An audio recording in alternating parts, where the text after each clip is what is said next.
ये चंपादुर भाई पुष्पा 2 फिल्म देखने के लिए गया होता है, लेकिन तभी उसे याद आता है कि आज ही के दिन उसका लौंडा डाउनलोड होने वाला है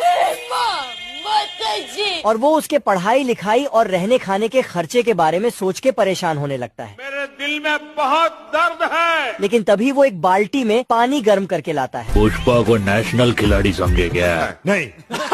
और उस पे कपड़ा डाल के अपनी बेगम को तशरीफ रखने के लिए कहता है। अच्छा।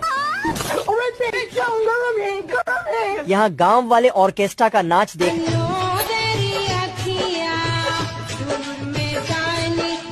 और ये साले सुअर भी मेरे दोस्तों की तरह ही हराम की दावत उड़ा रहे हैं।